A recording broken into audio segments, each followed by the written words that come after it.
Il n'y a pas de pause maintenant. On va continuer avec Delphine Moreau-Plachy, qui est... Bonjour. Vous êtes doctorante en sociologie et en sciences de l'information à l'université Jean Monnet à Saint-Étienne. Et votre travail de thèse porte sur les pratiques du deuil sur les plateformes socio-numériques. Vous êtes attaché temporaire d'enseignement et de recherche à l'université Paris-Panthéon-Sorbonne. Et donc, vous allez nous clarifier le rapport entre la mort, le deuil et la technicité et les enjeux actuels et les enjeux futurs. Merci beaucoup. La parole est à vous. Oui, vous allez. Merci beaucoup. Je vais essayer de rester debout, mais j'ai moins de prestance que nos précédents. Je peux, oui, le fournir à l'association. Est-ce qu'il y a une télécommande quelconque Bonjour, oui, oui, bien sûr. Vous restez pour la pause ou vous repartez tout de suite? On se revoit bientôt à votre séminaire. Merci beaucoup.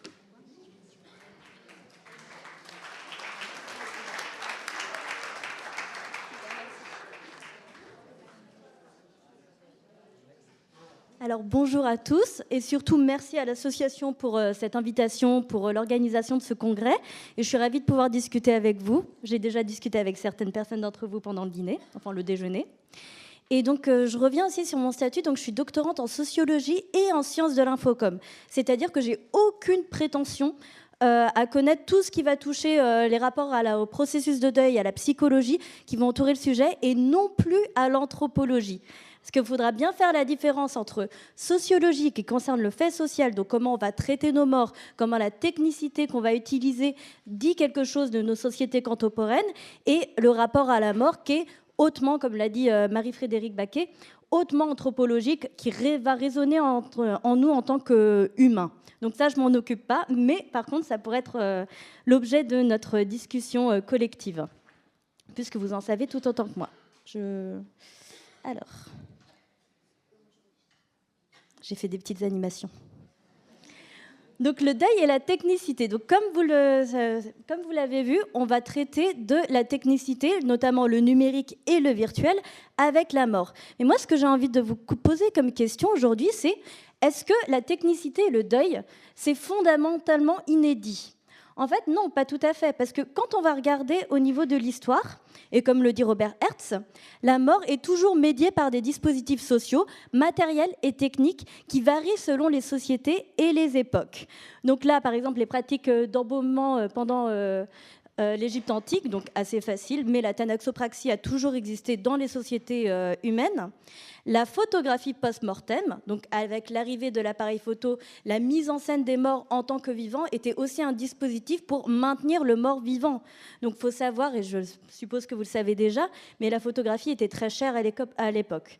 Du coup, on va prendre des photos des morts, justement à ce moment-là, parce que justement on se dit, bon, c'est peut-être le moment de dépenser de l'argent, maintenant que c'est un peu trop tard, pour pouvoir justement matérialiser le mort encore une dernière fois.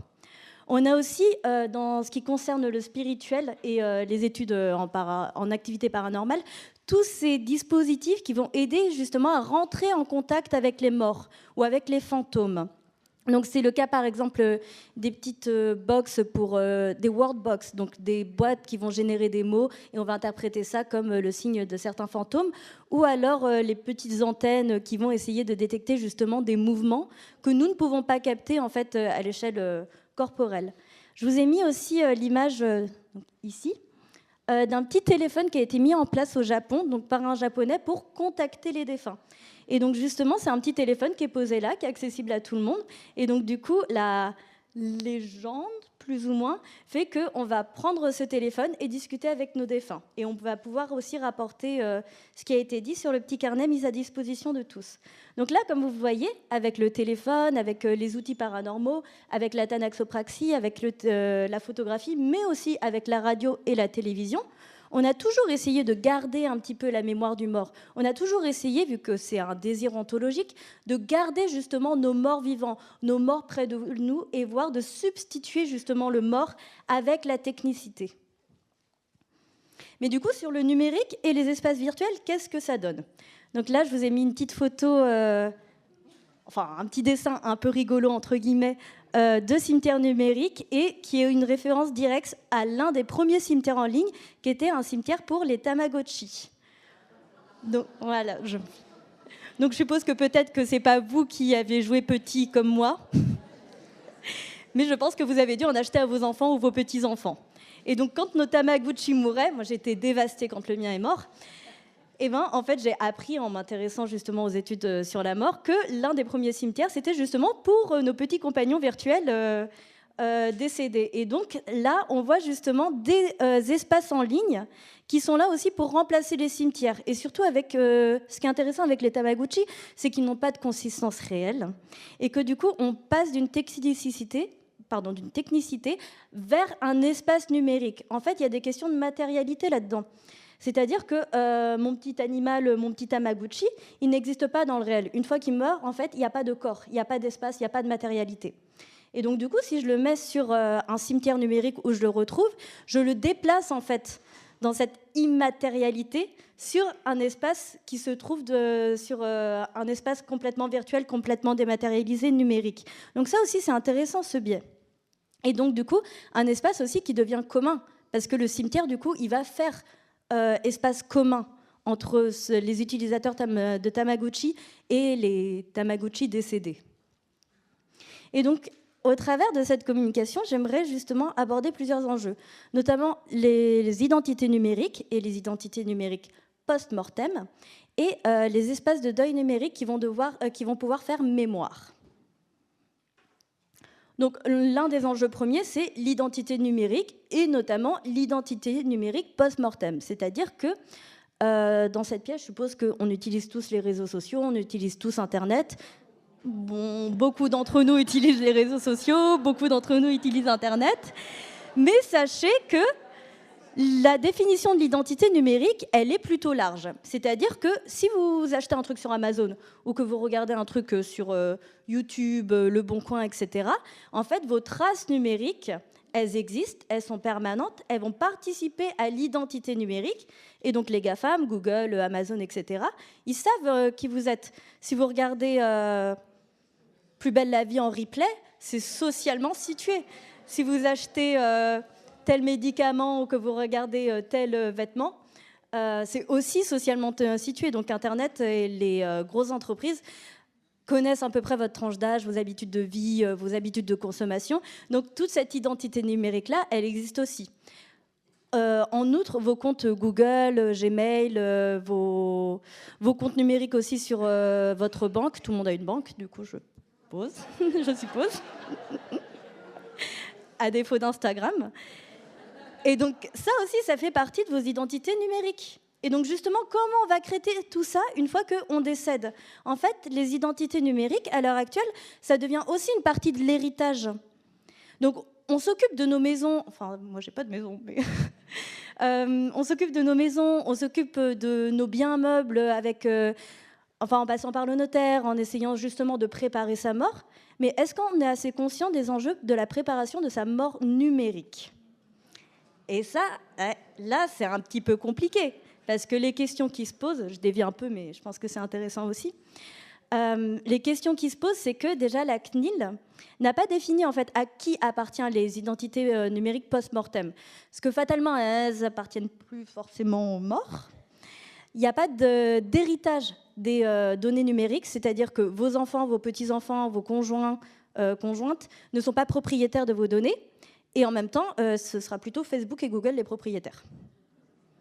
Donc ça aussi, ça va poser des questions juridiques. Et encore une fois, je ne suis pas juriste, mais ça va poser quand même des questions de à qui appartiennent les données, qui peut les traiter et comment on va traiter des données, même éthiquement, qui sont marchandisables, en sachant qu'il y a les GAFAM derrière. Voilà, ce n'était pas le propos, mais qu'adviennent-ils des comptes et des données des défunts? Alors déjà, ce qui est intéressant, c'est la notion de territoire profilaire. Donc là, on est plus sur les réseaux sociaux. Donc c'est Louise Merzo, sémiologue, qui a théorisé l'espace profilaire. En fait, pour elle, quand on a un profil Facebook, on va habiter le profil. C'est-à-dire que... Qui a Facebook ici? À main levée. Ça va. On peut prendre Facebook.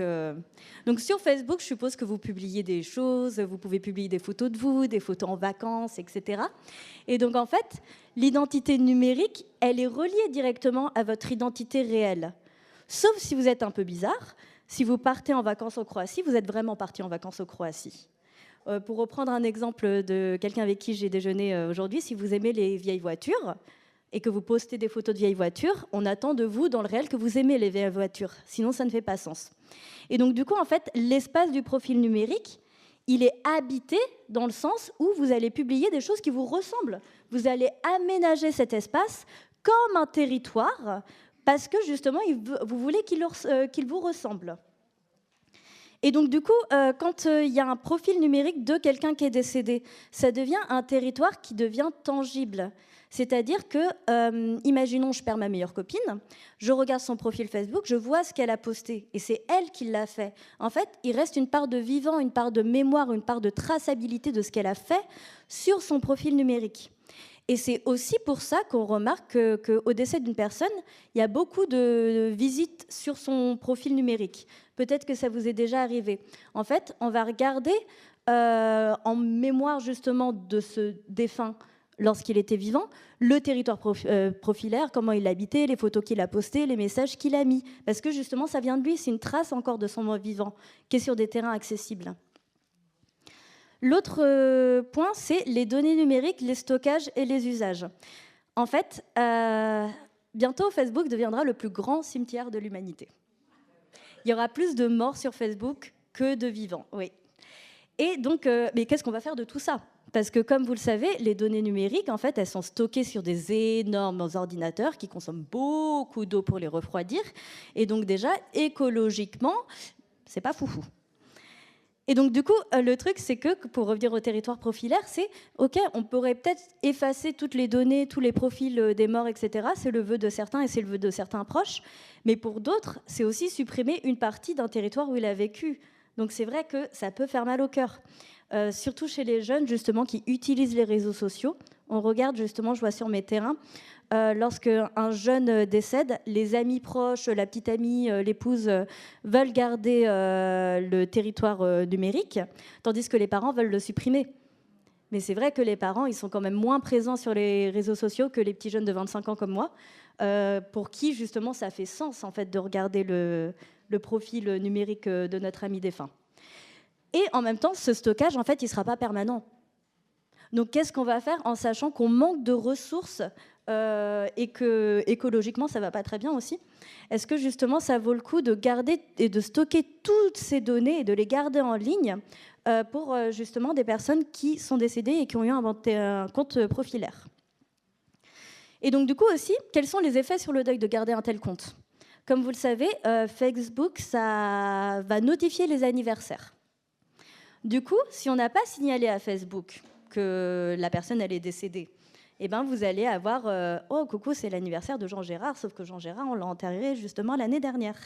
Et donc justement ça va faire quoi comme effet sur le deuil ? Est-ce que ça, et encore une fois je suis pas psychologue, mais est-ce que ça va réimpacter justement l'effet du deuil ? Est-ce que ça va nous remettre dans une position de deuil ?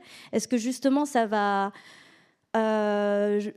ou peut-être positivement nous rappeler justement le souvenir de mort et amener justement à des effets de commémoration dans le virtuel ou dans le réel. Donc ça aussi, les effets sur le deuil, est-ce que c'est positif, est-ce que c'est négatif ? J'ai aucune réponse à ça parce que c'est pas du tout mon domaine d'expertise, mais c'est des questions qui se posent et qu'on peut aussi se poser collectivement. Et ensuite, l'identité numérique post-mortem, ça veut quand même dire que le mort, il existe sur le web. Et donc ça pose aussi des questions éthiques de... Et même quand le mort n'avait pas de compte, par exemple, si je mets une photo de mon papy décédé sur Facebook, je lui attribue une identité numérique post-mortem, et même une identité numérique. Sauf que, est-ce que c'est mon papy décédé qui gère ça ? Non, c'est moi. Qu'est-ce que ça veut dire éthiquement ? Et au niveau du consentement de mon papy. Et comment je le fais exister sur le web en lui donnant une image qu'il n'aurait peut-être pas validée ? Donc tout ça, c'est des questions auxquelles très peu ont les réponses. Et je suis désolée, il y avait une petite faute sur le diapo que je corrigerai quand je vous l'enverrai. Et donc, du coup, on n'a pas toutes les réponses, mais on a des solutions à peu près possibles. En fait, Facebook, il va proposer plusieurs options. Donc soit garder le compte tel qu'il est, soit depuis les attentats de 2007, en fait, justement, il y a eu les attentats dans une école aux États-Unis, classique, quelqu'un qui est arrivé, qui a tiré sur tous les étudiants. Et donc, en fait, il y a eu une vague de messages sur le profil des personnes qui se sont fait tuer lors du massacre. Et donc, à partir de ce moment-là, donc en 2007, Facebook s'est dit peut-être faire des profils commémoratifs, c'est-à-dire garder le profil, mais signaler justement que c'est un profil de personnes décédées. Et donc, du coup, il n'y a plus les notifications d'anniversaire et on peut toujours publier des messages commémoratifs pour le défunt ou pour les proches. Et donc, du coup, ça va devenir un lieu de mémoire collective. Et il y a beaucoup de recherches sur ce genre de profil mémoriel. Ou alors, on peut supprimer les données. Donc, certains préfèrent effacer complètement leur compte, tout faire disparaître, et certains proches aussi demandent à tout faire disparaître. Et donc ça, il y a des entreprises, notamment Happy End, qui accompagnent les démarches. Et donc ça pourrait être aussi intéressant d'en parler dans les associations. Je ne sais pas à quel point il y a des formations là-dessus. Mais en gros, Happy End, ça va aider justement à supprimer toutes les données numériques d'un défunt. Alors, le but, en fait, aujourd'hui, c'est d'essayer d'anticiper sa mort numérique de son vivant. Et donc, aujourd'hui, on peut justement désigner un légataire pour ses comptes. Donc, sur Facebook, par exemple, je peux dire, je donne la légation à mon conjoint, à une amie, etc., à mes parents, pour, au cas où je meurs, je veux faire soit un compte mémorial, soit supprimer mes données. Et donc, il faudra présenter un certificat de décès à Facebook pour pouvoir transformer le compte en mémorial ou justement supprimer complètement le compte. Dans la réalité, c'est toujours très compliqué. En fait, c'est compliqué d'avoir accès à ça, pour les personnes de s'informer, notamment quand c'est des parents, c'est-à-dire une population qui maîtrise quand même moins les réseaux sociaux que, par exemple, les personnes de ma génération. Et en plus, le temps de traitement de Facebook est très, très long. Ce qui fait que c'est des démarches qui sont parfois épuisantes, qui sont longues, et dans un contexte de deuil où les personnes n'ont pas forcément envie de s'investir autant, et donc le compte peut rester tel quel, ce qui joue aussi sur le processus de deuil. Pour des entreprises comme Happy End, qui sont payantes déjà, évidemment, en fait, ils vont essayer de supprimer toutes les données en ligne du défunt, mais la problématique, c'est quand vous n'avez pas le mot de passe. Vous faites comment ? Parce qu'on ne peut pas craquer un mot de passe, on peut pas, ça reste des choses qui restent encore très compliquées, ou alors donner un mot de passe de son vivant à son mari, son épouse, ses enfants, mais pareil, au niveau de la vie privée, ça pose des questions. Donc, en tout cas, des solutions s'offrent à nous et se dessinent, en tout cas. Et il faudra les investir, les questionner, et notamment d'un point de vue éthique, au niveau aussi de l'efficacité de ces réponses-là face aux enjeux qu'on présente. Et ensuite, le point plutôt intéressant, mais qui crée aussi beaucoup de résistance, c'est faire mémoire et perpétuer via les techniques virtuelles et numériques.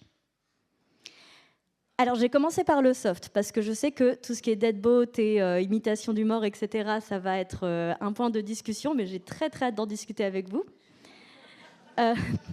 En fait, on va faire le lien, justement, par la technicité avec les morts. Et en fait, on va aussi... donc, par exemple, j'ai mis, vous savez, les petits QR codes sur les tombes.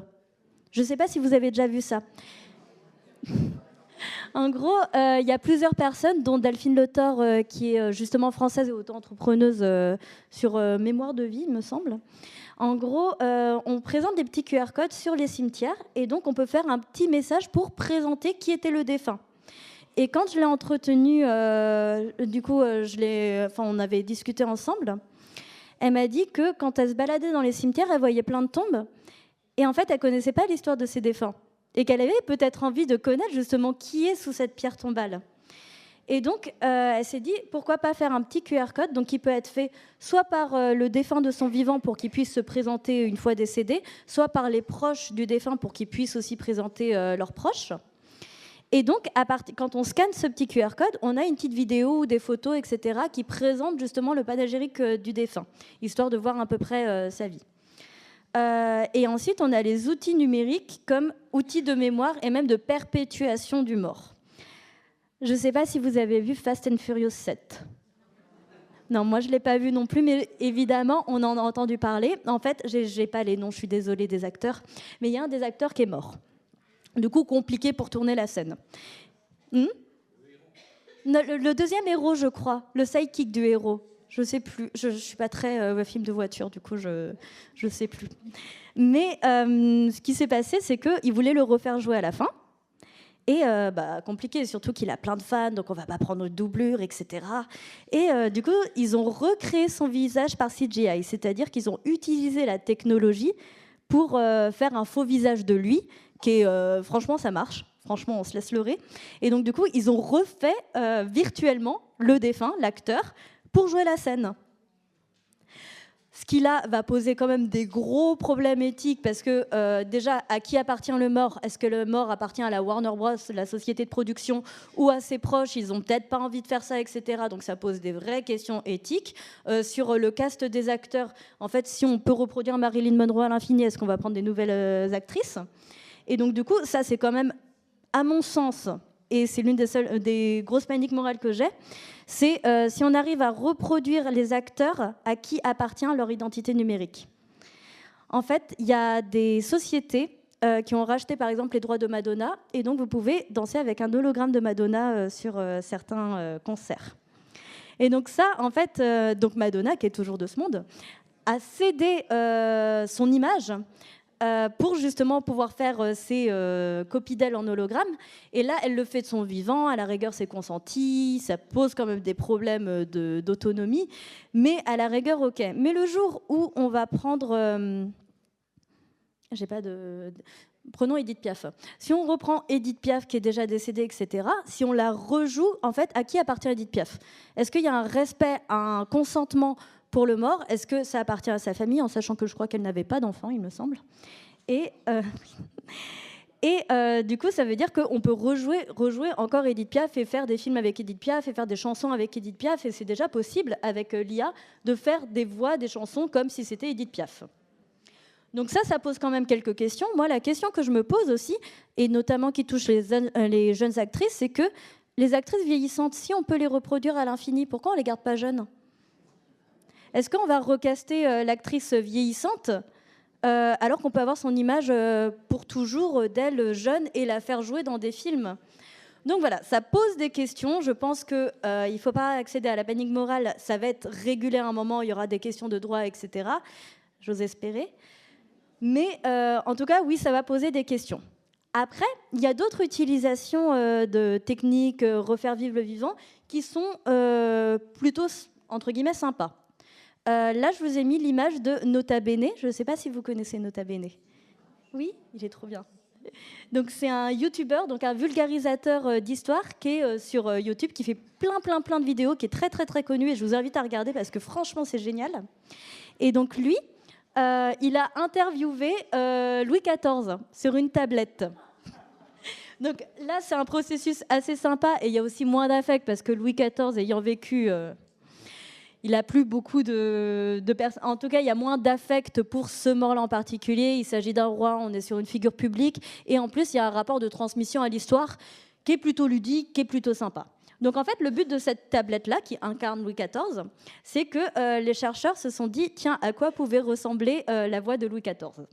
Et donc du coup, ils se sont dit, Louis XIV était très grand. Il avait des très larges cordes vocales, donc il doit avoir une voix très grave.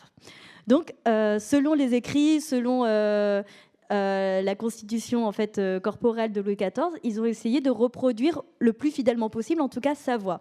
Après, ils ont mis plein d'informations biographiques sur ce roi, etc. Ce qui fait que Nota Bene, donc le youtubeur, a pu lui poser plein de questions et c'est la tablette qui va répondre en posant des questions sur son règne, sur son petit-fils, etc. Et là, par exemple, c'est un exemple de refaire vivre les morts par IA, qui est, ma foi, plutôt ludique, plutôt intéressante aussi pour les jeunes écoliers, par exemple, pour connaître des choses, etc. J'ai l'impression, mais ça n'engage que moi, que, en tout cas petite, pour les cours d'histoire, il m'aurait paru peut-être moins ennuyeux si j'avais pu parler à Napoléon ou à Louis XIV. Mais ensuite, on verra. Voilà. Et il y a d'autres choses qui sont nouvelles, qui permettent aussi, qui utilisent le numérique et le virtuel pour conserver les morts, notamment sur l'abonnement. Donc vous allez voir. Je ne vais pas la mettre en entier. On voit rien? Ah si, on... I am Isabelle Huppert.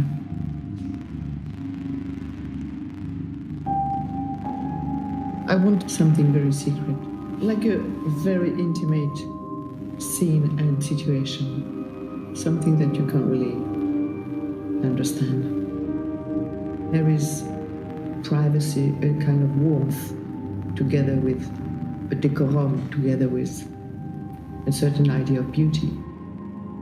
I like wildflowers, something that you're not sure you can find at a flower shop in Paris, but more in the country. With a lot of perfume, I think. It reminds me of paintings. It reminds me of Vienna. Certainly a quote for a poet, Arthur Rimbaud, for sure.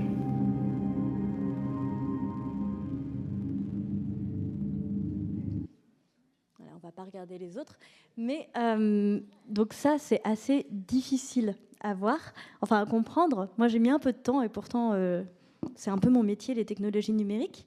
Mais grosso modo, c'est une exposition qui propose un embaumement numérique virtuel. Donc en fait, ils ont proposé à Isabelle Huppert et plusieurs personnes de prendre des photos, de les scanner en fait virtuellement et de faire une reconstitution 3D de leur visage sur un ordinateur et de leur corps, etc., pour ensuite faire cette œuvre d'art numérique qui est exposée, etc., et qui va constituer justement un emballement virtuel dans le cas où, qui a pour but de durer éternellement et de conserver justement ces personnes-là au travers de ça. En fait, c'est comme un mausolée numérique, un peu, que les personnes vont choisir de leur vivant, et du coup, avec une projection virtuelle comme une NFT, une espèce d'art vraiment numérique, à la façon dont Isabelle Huppert voudrait être représentée au-delà de sa mort. Donc le projet s'appelle Define Beauty. Et là encore, il y a des difficultés. Vous vous doutez que ça coûte extrêmement cher, que c'est très difficile à faire maintenir, et donc du coup que c'est plutôt un projet expérimental avec des superstars comme Isabelle Huppert et d'autres. Je pourrais voir la vidéo, elle est disponible sur Internet. Donc ça, par exemple, c'est comment faire mémoire du mort en étant mort par les outils numériques. Maintenant, on a aussi, et là on va rentrer justement dans les paniques morales, la possibilité justement grâce à l'intelligence artificielle et la réalité virtuelle de simuler le mort. Et donc là, on va assister à la vidéo d'une mère sud-coréenne qui a fait justement un test auprès d'une entreprise de réalité virtuelle pour voir sa fille décédée d'un cancer.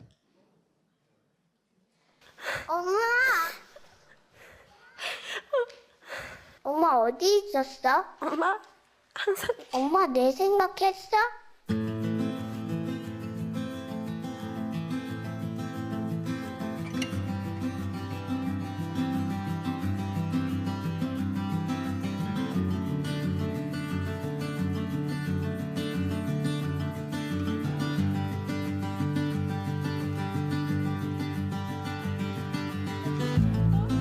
엄마도 나 보고 싶었어.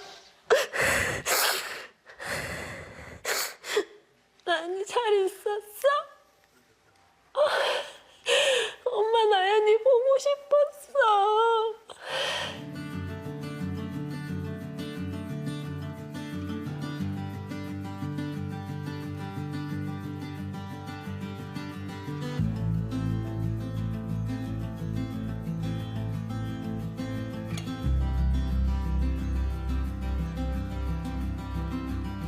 기술은 되게 차가운 거라고 생각하는데 그게 아니고 이 기술들이 사람을 위해서 사용이 됐을 때 정말 사람의 마음을 위로하고 그 마음을 따뜻하게 만들 수 있을까라는 취지에서 저희가 프로젝트 참여를 결정했었던 부분이고요.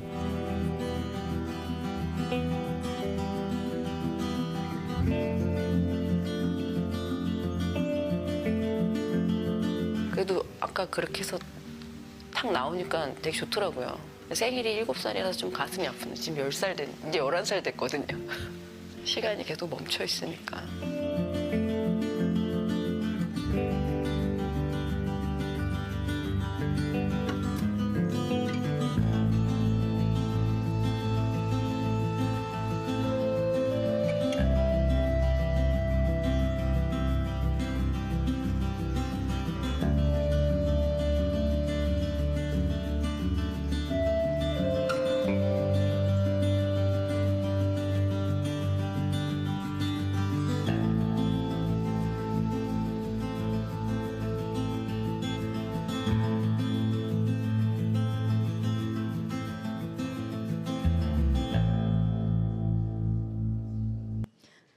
Oui, c'est là où ça suscite des réactions. Donc on pourra en parler aussi pendant le temps d'interaction qui sera plutôt long. J'ai fait une présentation plutôt courte justement pour qu'on puisse en discuter ensemble. Et mais comme vous vous doutez, ça fait le buzz sur Internet.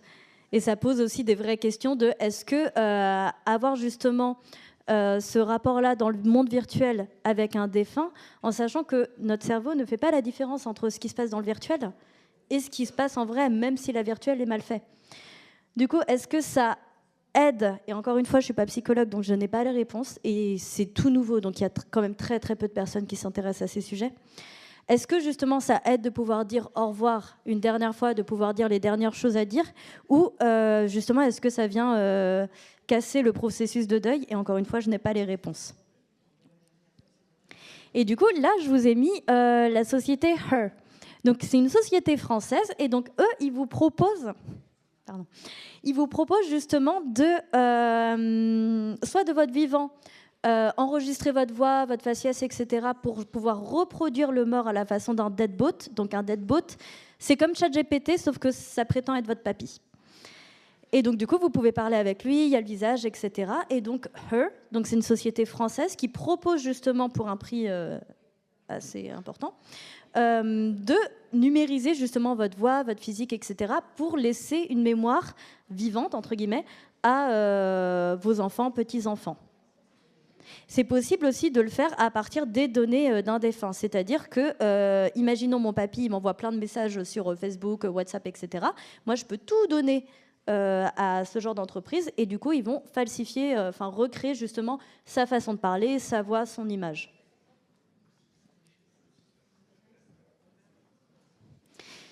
Et donc du coup, le gros questionnement dans notre société contemporaine, notamment avec l'IA, l'apogée de ChatGPT, les agents conversationnels, c'est parler avec les morts. Donc ça s'appelle les deadbots ou les griefbots. Et donc du coup, ça commence dès les années 2010. Donc c'est quand même plus tout jeune. Avec des premiers projets expérimentaux comme le Grandpa Bot. Donc ça, c'est fait par l'université de Washington. Et donc pareil, c'était pour faire parler papy, comme le nom l'indique. Ensuite, on a eu le Dadbot de James Vallos, qui était journaliste. Et du coup, lui, pareil, il a pris toutes les données qu'il avait par rapport à son père. Il a pris plein de données, plein de messages, etc. pour que la machine puisse simuler une conversation comme si c'est son père qui parlait.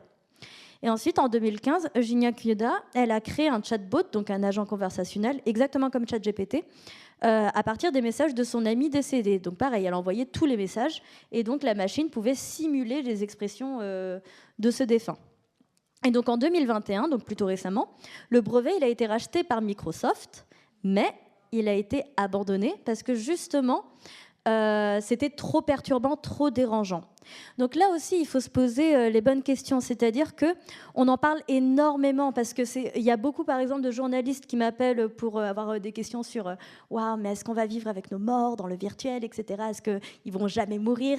Et en fait, bon, je ne suis pas voyante, donc dans 100 ans, je ne sais pas. Je suis sociologue, mais du coup, en tant que sociologue, là, c'est très marginal. Ça n'existe quasiment pas. Et donc, en fait, on met vraiment l'accent dessus dans les médias, dans les journaux, etc. Parce que c'est quand même très sexy comme sujet. Ça fait quand même beaucoup de réactions. On se dit, waouh, la mort, le numérique, mais oh là là, mais dans quelle société on vit? C'est la décadence. Et en fait, ça n'existe pas dans le réel. Il y a personne, quasi personne qui l'utilise, même, et pourtant c'est mon milieu, je traîne là-dedans depuis un petit bout de temps maintenant, je connais qu'une personne qui était bêta-testeur, donc il a vraiment cherché pour ce genre de technologie. C'est pas quelque chose qui arrive et qui est éminent. Il y a énormément de résistance anthropologique parce que nous, ça nous dérange trop en tant qu'être humain de maintenir les morts dans ce genre de processus.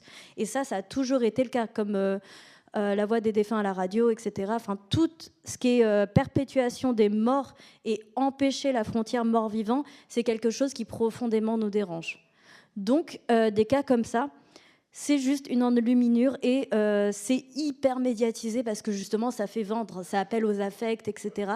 Donc, il ne faut pas paniquer. C'est, à mon sens en tout cas, peut-être que je me trompe, hein, mais à mon sens, ce n'est pas près d'arriver encore.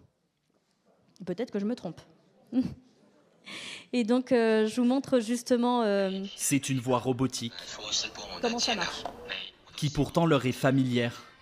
Sur la tombe de leur fils, Saekuo et sa femme se confient à une intelligence artificielle.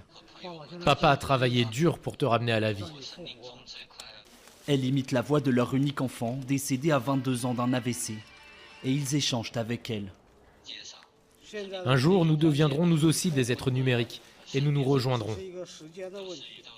Il y a un an, ce couple chinois a investi plus de 10 000 yuan, soit près de 1 300 €, pour reproduire à l'identique la voix, mais aussi le visage en mouvement de leur fils défunt. Lorsque cette technique se développera vraiment, le concept de perte d'un être cher n'existera plus car les gens deviendront éternels. En Chine, des entreprises en ont fait leur business et créent ce que l'on appelle des bots fantômes. Nous sommes en train de récupérer les données essentielles. Avec des centaines de photos et de vidéos, ils sont capables de reproduire à l'identique n'importe quelle personne décédée. Nous travaillons à la création d'êtres numériques dans la vie réelle. Cela peut être considéré comme une vie numérique après la mort. Des nouvelles méthodes pour traiter le deuil qui inquiètent pourtant les psychologues. Lorsqu'une IA nous donne l'illusion qu'elle parle à la place d'une personne décédée, en fait, tout est faux. Et ça, c'est assez compliqué parce que du coup, ça peut rendre difficile l'étape du deuil. Et donc, en fait, on est sur une manipulation de la personne, en fait, par l'intelligence artificielle qui vient faire croire, en fait, quelque chose à l'utilisateur. Pour l'instant, en France, la loi interdit cette pratique. Aucune entreprise d'intelligence artificielle ne peut redonner vie aux personnes décédées. Donc, comme on l'a vu, maintenant, c'est bon, c'est arrivé en France. Donc, j'ai passé le diapo, mais encore une fois, ces simulateurs justement de mort, parce que ça reste des simulations, ce n'est pas des personnes réelles évidemment. Ce reportage en tout cas montre une famille qui l'utilise et comme vous l'avez vu, c'est très cher. Parfois, c'est sous système d'abonnement, ce qui pose encore plus de questions parce que ça veut dire qu'il faut continuer à payer l'abonnement. Et du coup, oui, c'est assez compliqué. Et surtout, ça va poser des enjeux éthiques. Donc là, je m'inspire d'un article qui est sorti très récemment, l'année dernière, par Marceau Masseténé et Barrett Boran. Et donc, du coup, eux, ils voient 4 enjeux éthiques à travers les deadbots, les IA conversationnelles qui simulent le mort. Déjà, le consentement. Est-ce que la personne, elle a accepté d'être créée après sa mort ?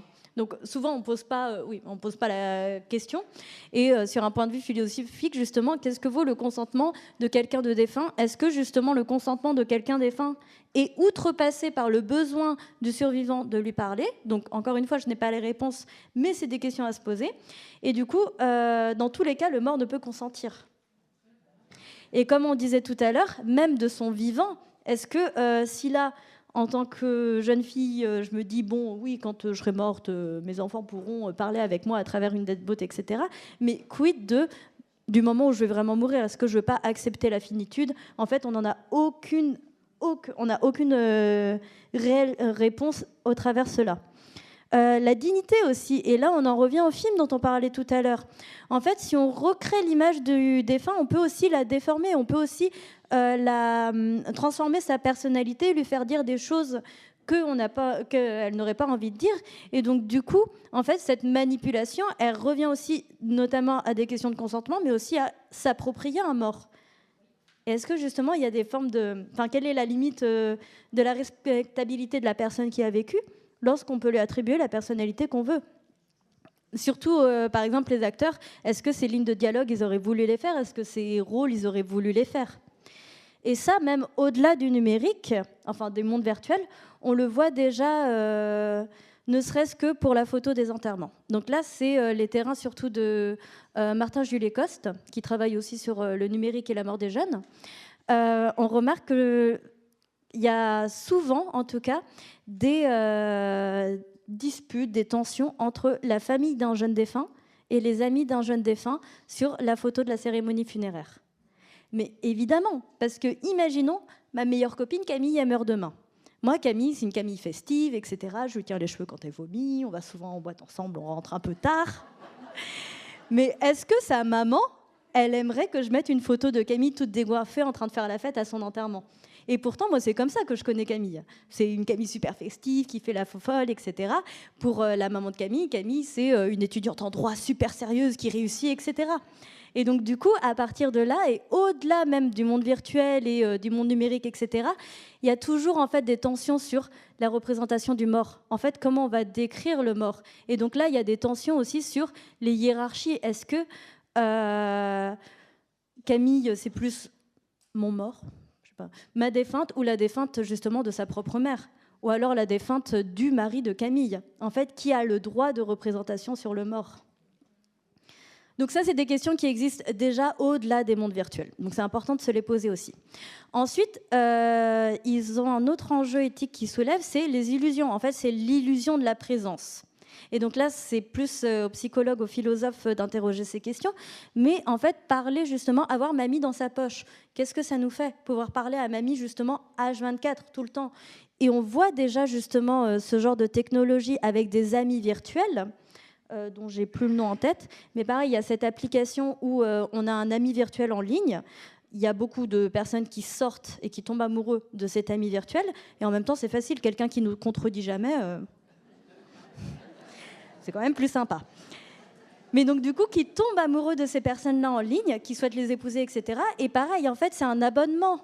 C'est-à-dire que du jour où on ne peut plus payer, eh ben, cette personne-là, elle disparaisse. Et là, on voit une réelle souffrance chez les utilisateurs et chez les utilisatrices. Et cette illusion de présence, si elle est en plus avec des personnes défuntes qu'on a aimées, ça pose vraiment, vraiment des grosses questions, et ça revient même presque à de la santé publique. En fait, vu que c'est une reconstruction de la personne et une simulation, il y a une réelle tromperie émotionnelle, c'est-à-dire qu'on ne pourra s'empêcher de penser qu'on parle en fait à telle ou telle personne, comme c'est déjà le cas, ces petits jeunes justement qui tombent amoureux de ces amis virtuels.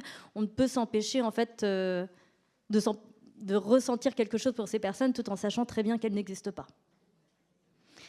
Et je ramène par exemple à toutes ces personnes qui confient leurs problèmes à ChatGPT. Et ensuite, l'effet sur le deuil, mais en fait, maintenir des liens plus ou moins permanents, plus ou moins simulés, en fait, quels sont les effets sur le deuil?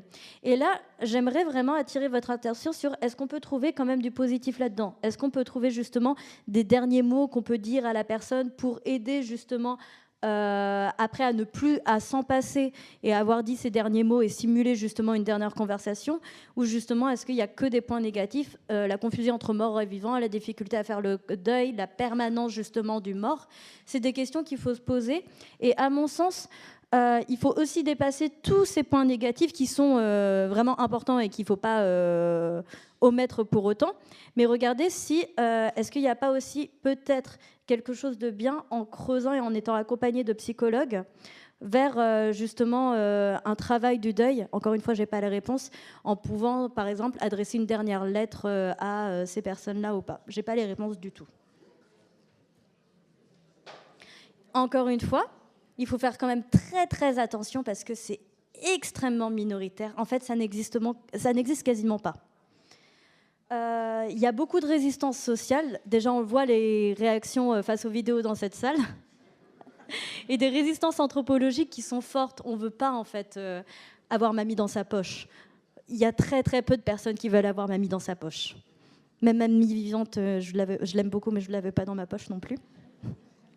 Et donc, vraiment, il faut faire attention aux paniques morales, aux médias qui vont qui vont vraiment mettre en avant cet événement pour justement vous vendre des magazines, etc., pour créer des paniques morales. Pour l'instant, en tout cas, ça n'existe quasi pas.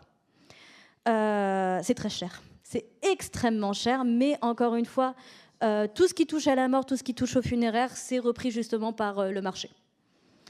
Et surtout, c'est décrié. Enfin, personne, il y a beaucoup de résistance par rapport à toutes ces technologies, et on le voit bien ici. Il y a beaucoup de personnes, et moi la première, qui ne trouvent pas ça OK.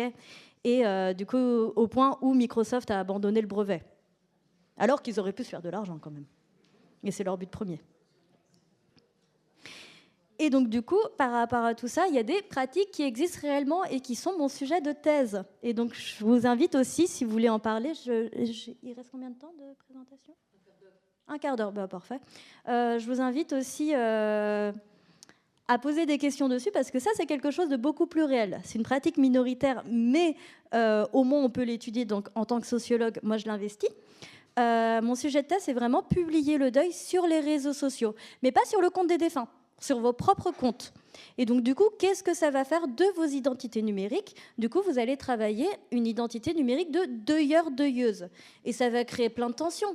Parce que si vous le publiez sur Facebook, ou sur Instagram, ou sur Twitter, ou sur quel contre-réseau, il y a différentes personnes qui vont le voir. Et ça va créer des socialisations. Parce que du coup, il y a des personnes, si moi je publie le décès de mon papy, par exemple, sur Facebook, que j'utilise plus depuis longtemps, j'ai ma copine de 5e qui va voir, ah bah tiens, elle a perdu son papy, etc. Et qu'est-ce que justement ça va venir de dire de moi aux autres et à ce panel relationnel-là, à ces personnes que j'ai sur Facebook.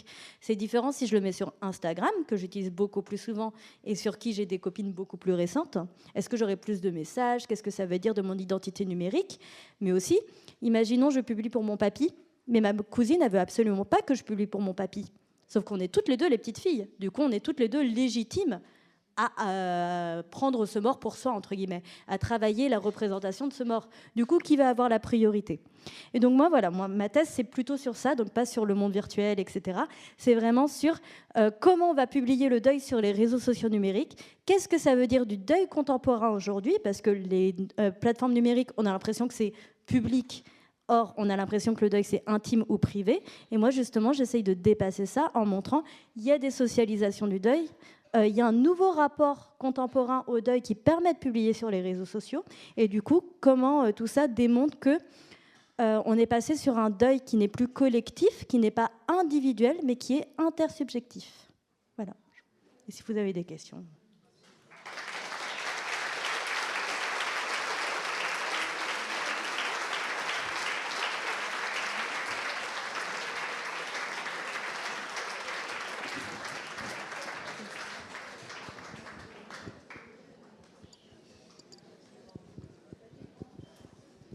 Voilà, bonsoir. J'ai une petite question, elle est assez simple. J'ai réussi à avoir, et puis je n'ai pas réussi à avoir Raymond DeVos. Et donc, il m'a proposé une phrase, « Parce que mon chien, c'est quelqu'un.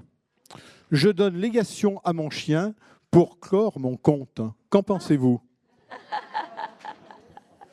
C'est assez rigolo, c'est aussi assez ironique. En fait, dans la blague que c'est, ça montre aussi justement le mépris qu'on a pour le numérique en règle générale. Et là, on en revient justement au sacré et au profane, même si ça, c'est anthropologie. Donc, j'ai travaillé dessus sur mon mémoire, mais je ne fais pas ça en tant que sociologue. Il y a une appréhension qui est sacrée de la mort. La mort, c'est sacré. La mort, on n'y touche pas. Et donc, du coup, pour accéder à la mort, comme le disait Marie-Frédéric Baquet, il faut des rites. En fait, on n'accède pas, nous, petits profanes, au sacré sans passer par des rites. Or, les réseaux sociaux, justement, c'est profane. Tout le monde y a accès, c'est un peu sale, c'est un peu bizarre, on ne sait pas trop ce qu'on fait dessus, etc. Et donc, cette dualité, cette opposition sacré-profane, on la voit là aussi, dans l'expression de « on va la donner aussi à mon chien ». En fait, dans ce rapport de... c'est pas OK de publier la mort sur les réseaux sociaux ou mon identité numérique liée à mes réseaux sociaux et à ma mort, etc. En fait, on voit justement ce refus, et même le refus même de la question, parce qu'on n'estime pas que les réseaux sociaux, c'est quelque chose d'assez noble pour s'enquérir en fait, de notre mort sur les réseaux sociaux. C'est ça que ça m'inspire, je sais pas si ça... C'est très libre d'interprétation aussi. Ici. En parlant de tromperie émotionnelle, je voyais ce besoin de retrouver son défunt. Moi, ça me... Là, on fait avec les supports qu'on a aujourd'hui, mais à la fin du 19e, je pense à Victor Hugo qui voulait retrouver sa fille. Le spiritisme, c'était ça. Et tous les médiums qui ont abusé des personnes endeuillées en leur faisant croire qu'elles allaient, voilà, avec l'étape tournante, etc.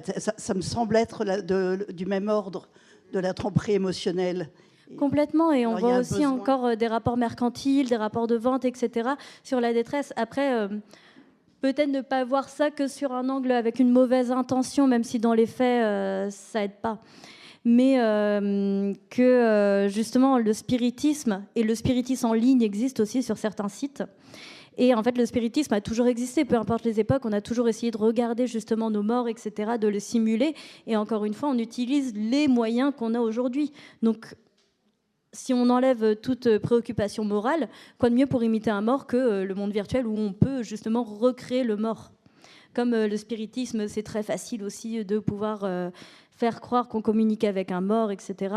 Donc après, peu importe les croyances communiquées ou pas, il s'avère quand même qu'il y a des personnes qui vont vouloir justement proposer des outils et des techniques pour qu'il y ait des contacts avec les défunts. Donc oui, tout à fait, tout à fait. Merci pour cette question.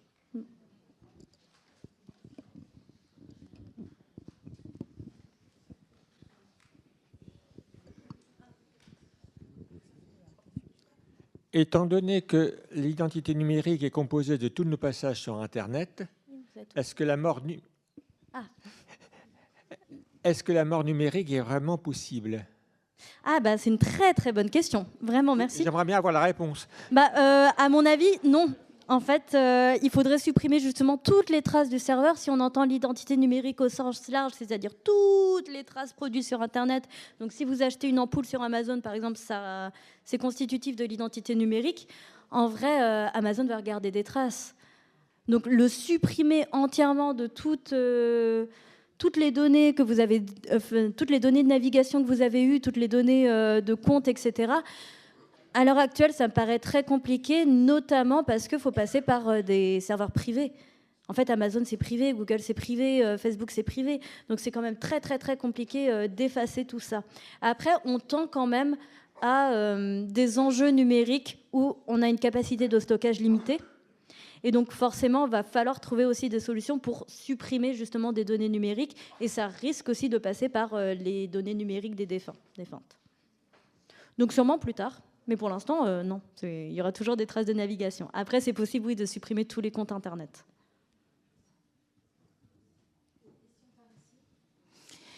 J'ai eu le sentiment, à la fin de la présentation de la partie éthique, que peut-être ce que l'on souhaitait faire, c'est créer de toutes pièces une hantise virtuelle.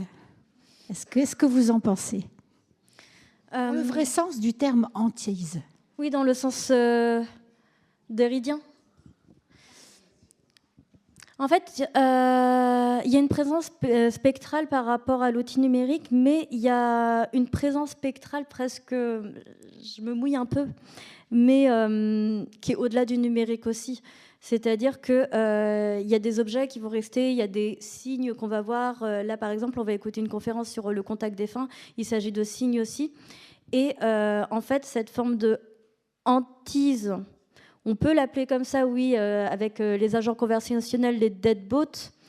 Après, encore une fois, c'est des questions qui sont plus philosophiques et auxquelles j'aurais du mal à répondre parce que sociologiquement, c'est quelque chose qui est quand même difficile à établir et d'autant plus l'usage qu'on fait des agents conversationnels, des deadbots, etc., elle est agentive, c'est-à-dire que c'est nous qui l'utilisons, c'est nous qui choisissons. Elle ne s'impose pas à nous. Comme pourraient le faire les notifications Facebook d'anniversaire, par contre. Et donc, du coup, il y a quand même, dans le sens de la hantise, en tout cas, moi, je l'entends comme ça, il y a quelque chose, en fait, qui nous dépasse où on n'est pas maître. C'est quelque chose qui vient à nous. Dans les agents conversationnels, en fait, c'est plutôt l'inverse. Donc, je ne sais pas si hantise, selon comment on l'entend, selon même le sens déridien sur les agents conversationnels, ça pourrait être vrai.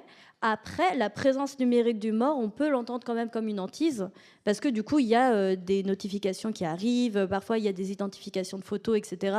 On se balade sur Facebook et on voit, vous voyez, ajouter machin qui est décédé il y a telle année. Là, on peut peut-être plus parler d'hantise parce qu'il y a une présence qui est non voulue et qui est subie. Je ne sais pas si ça répond. C'est une réponse expérimentale.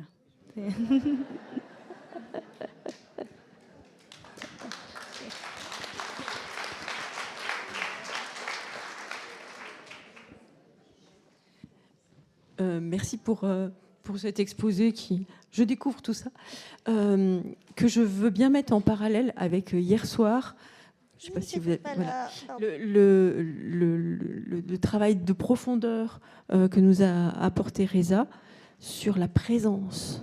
Et je me disais, au-delà de réel et pas réel, qui est déjà assez abyssal, mais là, la question de la présence... Qu'est-ce que ça va amener dans les générations futures? Voilà.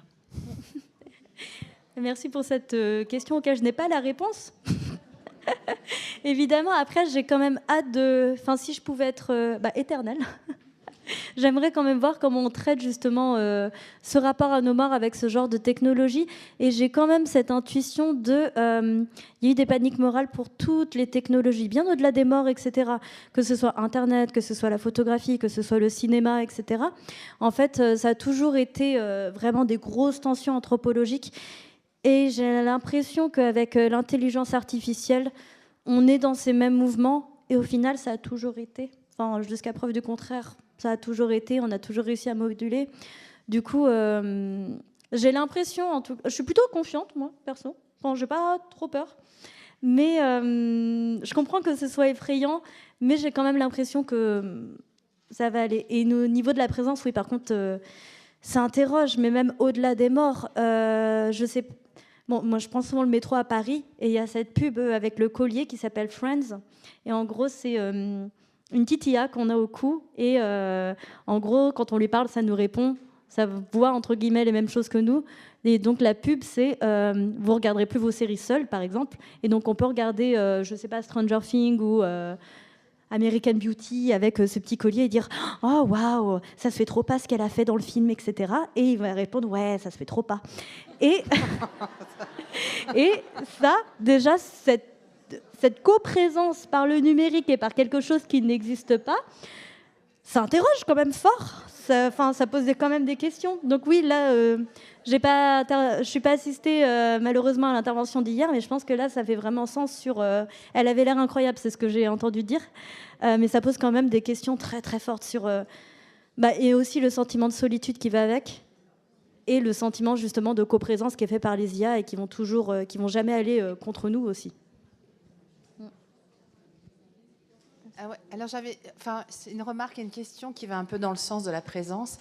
Par exemple, entre les deux films, cette maman, elle a dit une chose très importante quand elle était plus soumise à la présence virtuelle. Elle a dit ma fille aurait eu 7 ans, aurait eu 11 ans si elle avait vécu. Donc c'est une dame qui était en mesure de faire face à la réalité du décès de sa petite fille. Et ça, c'est plutôt rassurant, même si peut-être elle a eu besoin de ce moment virtuel.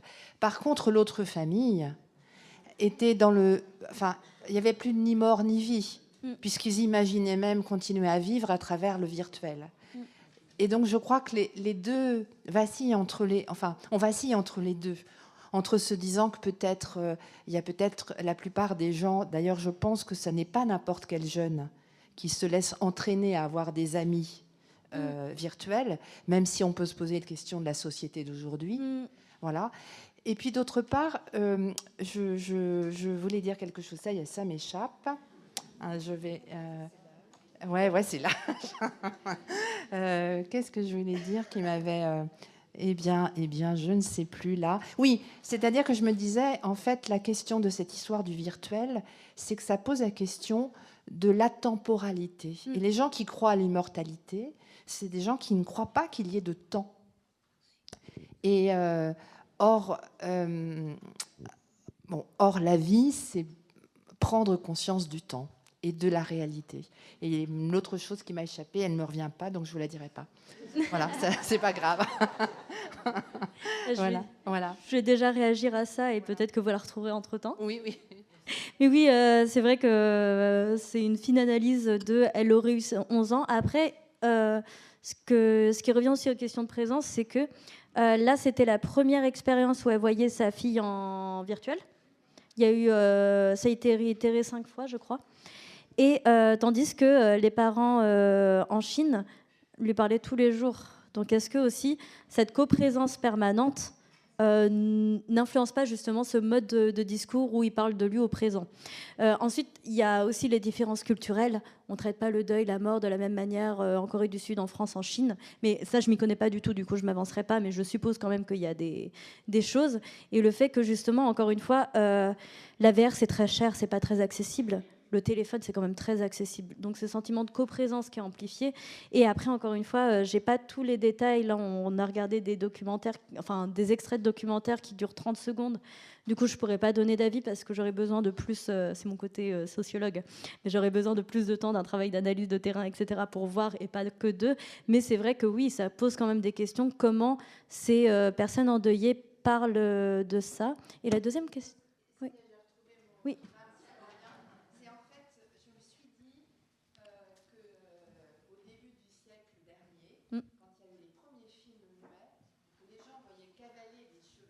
Oui, et qu'ils avaient peur. Oui.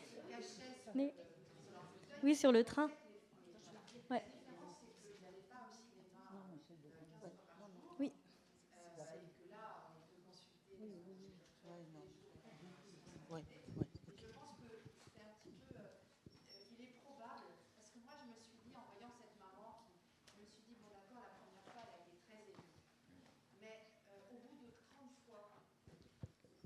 Oui.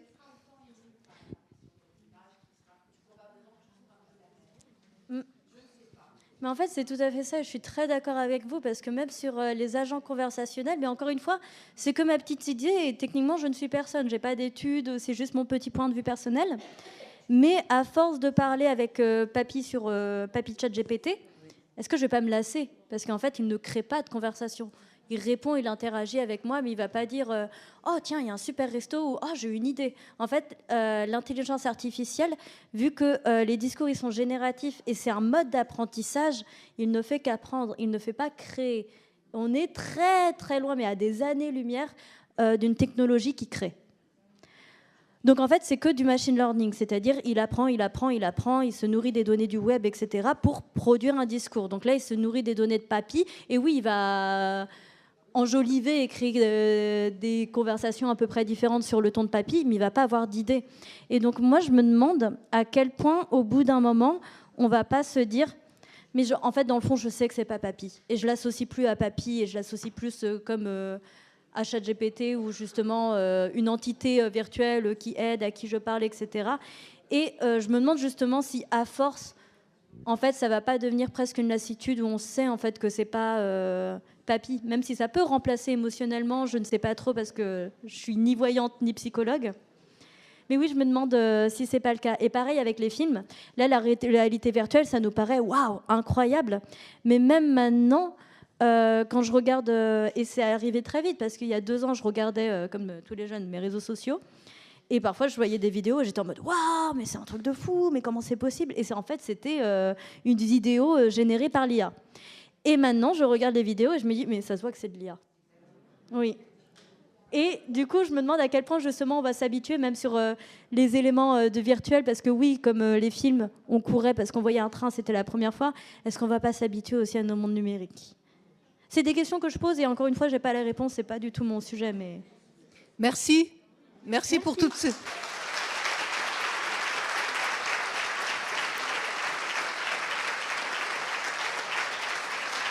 Je remets un souvenir d'Alsace. C'est très gentil, merci beaucoup. Oui, merci. Merci beaucoup.